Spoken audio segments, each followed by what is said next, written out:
So if you've heard of Jesus, you probably know about one of his famous teachings called the Golden Rule. Do to others what you would want them to do to you. And this, actually, is a restatement of something else that Jesus said, that the meaning of life is to love God and love your neighbor as yourself. Now, that's really beautiful, but what does he mean exactly by the word love? It's an unclear word in English, because you can love your mom and you can love pizza. And if the word love means the same thing in both of those cases, your mom's gonna feel real bad.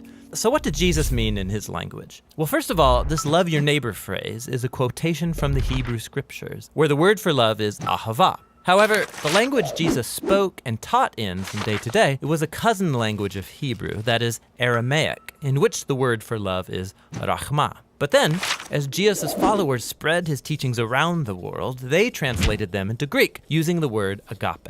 But here's what's fascinating. The earliest followers of Jesus, who wrote the books of the New Testament in Greek, they didn't learn the meaning of agape by looking it up in ancient dictionaries. Rather, they looked to the teachings of Jesus and the story of his life to redefine their very concept of love. So one time, Jesus was asked about the most important command in the Jewish scriptures. And he first quoted from the ancient prayer in the Torah called the Shema. Love the Lord your God with all of your heart.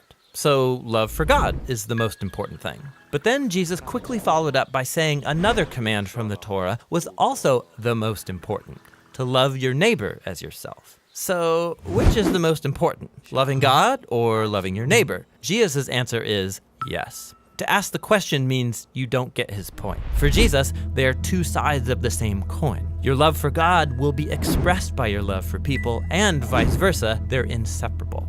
And so this makes it clear that for Jesus, agape love is not primarily a feeling for someone else that happens to you, like our phrase, I fell in love. For Jesus, love is action. It's a choice that you make to seek the well-being of people other than yourself.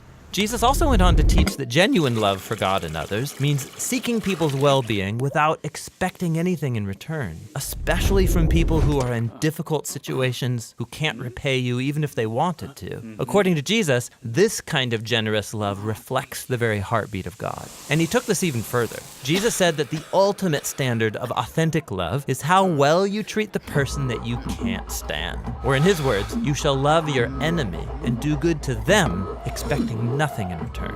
For Jesus, this kind of enemy-embracing love imitates the very character of God himself. Now, we wouldn't be talking about Jesus still today if he had only said things like love your enemy. This is how he actually lived. Jesus was constantly helping and serving the people around him in very practical and tangible ways. And he consistently moved towards poor and hurting people who couldn't benefit him in return. He showed love for the forgotten ones, the people who usually fall through the cracks. And when Jesus eventually marched into Jerusalem, he made himself an enemy of the leaders of his people by accusing them of hypocrisy and corruption. But then instead of attacking his enemies to overthrow them, he allowed them to kill him. Jesus died for the selfishness and corruption of his enemies because he loved them. After Easter morning, Jesus and then his followers claimed that it was the power of God's love for the world that was revealed in Jesus' life, death, and resurrection. As the Apostle Paul put it, God demonstrated his own agape for us in this: while we were still sinners, the Messiah died for us. Or in the words of the Apostle John, God's own agape was revealed when he sent his one and only Son into the world so that through him we could have life. And for John, then, this leads naturally to the conclusion, beloved ones, if that's how God has loved us, then we ought to show love for one another. So Christian faith involves trusting that at the center of the universe is a being overflowing with love for his world, which means that the purpose of human existence is to receive this love that has come to us in Jesus and then to give it back out to others, creating an ecosystem of others-focused, self-giving love. And that's the New Testament meaning of agape love.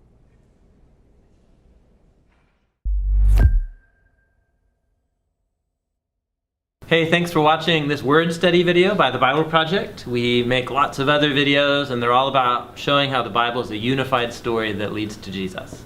You can go to our website, thebibleproject.com, see what we're working on, and even jump in to pitch in a few bucks to the next one. Thanks for being a part of this with us. Thanks, you guys.